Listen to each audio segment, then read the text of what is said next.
दोस्तों, इसराइल ने अपने ही फौजियों को सरेआम लटका दिया। नई इसराइली हुकूमत अपने ही फौजियों की दुश्मन बन गई। इसराइल का असल हुलिया खुलकर दुनिया के सामने आ गया। अवाम ने पूरे मुल्क में आग लगा दी। नफ्ताली बैनट का इक़्तिदार कुछ माह बाद खतरे में पड़ गया। हमास की कैद से जारी होने वाले इसराइली फौज के क्लिप ने बड़ा कोहराम मचा दिया। क्या यही इसराइली फौजी 4 कमांडरों की कैद की वजह थे? इनका कसूर क्या था? इसराइल से अब तक की बड़ी खबर सामने आ गई। हमास ने एक बार फिर से चुपचाप अपना काम कर दिया। नबांस टूटा और साम भी मर गया। आखिर गजा से जारी होने वाला वीडियो क्लिप इन फौजियों के लिए मौत कैसे बन गया? वीडियो की तफसील में जाकर इसके साथ साथ ये भी बताएंगे कि तुर्क सदर ने फ़लस्तीनी सदर को हंगामी दौरे पर तुर्की क्यों बुलाया है। दोस्तों, ये बात है गुज़श्ता रोज़ शाम की, जब एक बैनुल-अक़वामी नशरियाती इदारे चैनल 12 ने एक ऐसा इंकशाफ किया जिसकी इब्तदाई रिपोर्ट सुनकर किसी को इस कदर बड़ी खबर पर यकीन ना हुआ। इसमें नशर की जाने वाली खबर में बताया गया कि इसराइली फ़ौज ने गजा में जंगी कैदी की हैसियत से रखे जाने वाले फ़ौजी हेदर गोल्डन के साथ को सज़ा देने का फैसला किया है, जो कि पूरे इसराइल के लिए एक हैरानकुन खबर थी। उमूमी तौर पर अगर किसी भी मुल्क का कोई फ़ौजी जंग के दौरान दुश्मन की कैद में चला जाए और उसके बच जाने वाले साथियों को एक अलग मकाम दिया जाता है, लेकिन इसराइल में ऐसी हैरानकुन पेशरफ्त सामने आने के बाद से मुल्क में एक गहमा गहमी का आलम है और हुकूमत को भी मुश्किलात का सामना है। खबर का इब्तदाई हिस्सा सुनते ही जहन में पहला सवाल बगावत का आता है, लेकिन क्या इन्होंने ऐसा ही किया है? और हमास की कैद में मौजूद इसराइली फ़ौजी कौन है? खबर की तफसील में जाएं तो सब कुछ रोशन बाब की तरह खुलता चला जाता है, जिससे इसराइल की नाकाम तरीन पॉलिसी भी खुलकर सामने आ जाती है।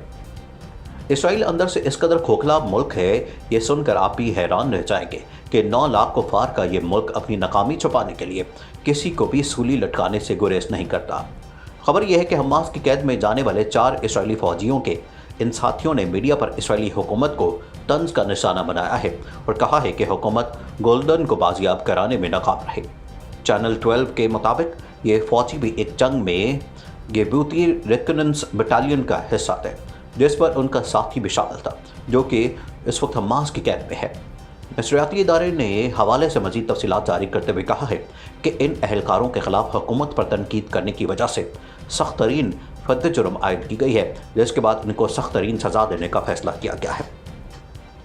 इसी चैनल से बात करते हुए इसराइली फ़ौज के एक तर्जुमान ने यह भी कहा कि इसराइली कानून तमाम तर फ़ौजियों पर यह पाबंदी आयद करता है कि वो किसी भी मीडिया आउटलेट से बात नहीं कर सकते, लेकिन उन्होंने ऐसा करते हुए 2 जुर्म किए हैं जिसकी सज़ा उनको हर सूरत दी जाएगी। इसराइली हुकाम का कहना था कि उनके साथी फ़ौजियों लेफ्टिनेंट हारिड गोल्डन और सार्जेंट ओरन शावल की लाशें गजा में रखी गईं जब उन्हें 2014 में इनक्लेव में हमले के दौरान जंग में मारा गया था। गुज़श्ता अय्याम में गजा से इसराइली फ़ौजियों का वीडियो क्लिप जारी हुआ, जिसके बाद पूरे इसराइल में चीखो पुकार का आलम था। हमास ने खामोशी से यहूदी ऐवानों पर लर्ज़ादारी कर दिया। ये बात तब की है जब हमास मुजाहिदीन की जानिब से गजा में कैद किए गए इसराइली फ़ौजियों की ऑडियो क्लिप जारी की जाती है, जिसके साथियों को भी इसराइल में सज़ा देने का ऐलान किया गया। उस ऑडियो क्लिप में इसराइली फ़ौजी कमांडर कुछ ऐसी बातें करता है जिसने नई इसराइली हुकूमत को भी हिला के रख दिया, और जैसे ही इसके साथियों ने इस पर आवाज़ उठाने का फ़ैसला किया है, उनको भी शदीद मुश्किलात का सामना करना पड़ा है। इस ऑडियो के साथ साथ हमास मुजाहिदीन की जानिब से 2011 में बनाई गई एक और फ़ौजी वीडियो फुटेज जारी की गई थी। बाकायदा मुतालिया करें तो हमास की नई हिकमत अमली भी खुलकर सामने आ जाती है, और ये जंगी हिकमत अमली पहले से ज़्यादा ख़तरनाक तरीन होती जा रही है। ये वाक़या दरअसल गुज़श्ता अय्याम का है, जब अल जज़ीरा अरबी के tip of the iceberg programme में एक शख्स की ऑडियो नशर की गई, जिसकी शनाख्त हमास ने एक इसराइली फ़ौजी कमांडर की हैसियत से करवाई। उसको इज़ुद्दीन अल-क़स्साम ब्रिगेड ने गिरफ़्तार किया था। नशर किए जाने वाले क्लिप में उस शख्स को ये कहते सुना जा सकता है कि मैं रोज़ाना एक बार मरता हूँ और जीता हूँ। उसने कहा कि मेरा ये सवाल है कि क्या इसराइल का वजूद ज़िंदा है? हमास इस वक्त फुल फॉर्म में आ चुका है। इसके बाद दीगर इसराइली फ़ौजियों की फुटेज जारी करना इसराइल को अंदर ही अंदर से अज़ियत देकर मारने के मुतरादिफ है। उधर तुर्क सदर तैयब एर्दोगान ने हालात का मुकम्मल जायज़ा लेते हुए अपने फ़लस्तीनी हम मनसब महमूद अब्बास को तुर्की के दौरे की दावत दी है, और तवक्कुआत के मुताबिक दोनों रहनुमाओं के दरमियान बाहमी ताल्लुकात पर तबादला ख्याल होगा। ये मुलाकात तुर्की के दारुल हुकूमत अंकारा में होगी। खबर की मज़ीद तफसील में जाएँ तो इसकी एक और वजह यह भी सामने आती है कि फ़लस्तीन में इंसानियत सोच इसराइली जारियत के बाद हमास ने किसी भी वक्त जवाबी कार्रवाई करने का इंदिया दिया है। इसराइल की जानिब से अब तक 3 बार सीज़ फायर की खिलाफ वर्जी की जा चुकी है। लेकिन हमास की जानिब से अब तक कोई ऐसा एक्शन नहीं लिया गया, जैसा कि गुज़श्ता माह शेख जारा पर हमले के जवाब में लिया गया था। तुर्की और फ़लस्तीन के सदर की इस मुलाकात में फ़लस्तीन तनाज़े की ताज़ा तरीन पेशरफ्त भी ज़ेर बहस आएगी। मकबूजा मगरबी किनारे और यरूशलेम में जारी इसराइली हमलों के एजेंडे पर गौर किया जाएगा, जिसमें ख़ुसूसी तौर पर सलवान, शेख जारा और मस्जिद अक्सा में होने वाली पेशरफ्त पर भी बात की जाएगी।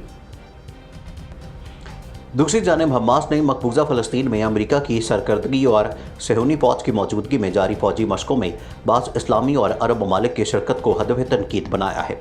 हमास ने अमेरिका की सरकर्दगी में नेटो और गासिब सहूनी हुकूमत के शाना बशाना बाज़ अरब और इस्लामी ममालिक की फ़ौजी रियासत को फ़लस्तीन और क़िबला अव्वल के साथ गद्दारी से ताबीर किया और इस्लामी और अरब ममालिक से मुतालबा किया कि वो फौरी तौर पर गासिब सहूनी हुकूमत के साथ अपना फ़ौजी ताउन ख़त्म करें। हमास के बयान में आया है कि अर्ज़ फ़लस्तीन की गासिब सहूनी हुकूमत के शाना बशाना फ़ौजी मशकों में शिरकत से जहाँ इस गैर कानूनी हुकूमत की तायद होती है, वहीं फ़लस्तीनियों की मज़ीद सरज़मीनों को हड़पने और उनके ख़िलाफ़ जारी सहूनियों के शैतानी मंसूबों और ज़ुल्म तशद्दुद के सिलसिले को भी तक़वियत मिलती है। ख्याल है कि फ़लस्तीन के मकबूजा इलाक़ों में अमेरिका की सरकर्दगी में नेटो फ़ौज की फ़ौजी मशक़ें 28 जून को शुरू हुई हैं, जो 2 हफ्ते तक जारी रहेंगी। इन मशक़ों में गासिब सहूनी फ़ौज के अलावा क़िबला अव्वल के गद्दार बाज़ नाम नहाद इस्लामी और अरब ममालिक की अफ़वाज भी शामिल हैं।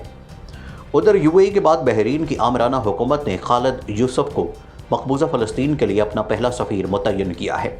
बहरीन की सरकारी खबरसां एजेंसी ने रिपोर्ट दी है कि खालिद यूसुफ जल्द ही इसराइल में पहले सफ़ीर के तौर पर अपना काम शुरू करने वाले हैं। इससे पहले अमेरिका में बहरीन के सफ़ीर भी रह चुके हैं। बहरीन और सहूनी हुकूमत ने 15 सितंबर 2020 को अमेरिका के साबिक सदर ट्रंप की सालसी से वाशिंगटन में अपने ताल्लुकात को मामूल पर लाने का मुआहिदा किया था और इस मुआहिदे के बाद दोनों फ़रीकों के दरमियान मुतादिद शोबों में भी समझौते हुए थे। एक महीना पहले भी बहरीन की सरकारी खबरसां एजेंसी ने रिपोर्ट दी थी कि मोसाद के सरबराह यूसी कोहन बहरीन पहुँच गए और उन्होंने बहरीन के हुकाम से मुलाकात की है। सहूनी हुकूमत और बहरीन की आल खलीफा हुकूमत ने मुत्तहिदा अरब अमारात और सहूनी हुकूमत के दरमियान समझौते के ऐलान के 1 महीने बाद अपने ताल्लुकात को मामूल पर लाने का ऐलान किया था। सहूनी मीडिया ने रिपोर्ट दी है कि सहूनी हुकूमत के वज़ीर ख़ारजा यार लैपिड इतवार की रात रोम में अपने बहरीनी हम मनसब अब्दुल लतीफ़ अल-ज़ियाबी से मुलाकात करने के लिए पहुंचे थे, जहां पर उन्होंने उनसे मुलाकात की। नाज़रीन, मज़ीद ऐसी वीडियोज़ देखने के लिए हमारा YouTube चैनल सब्सक्राइब कर लें।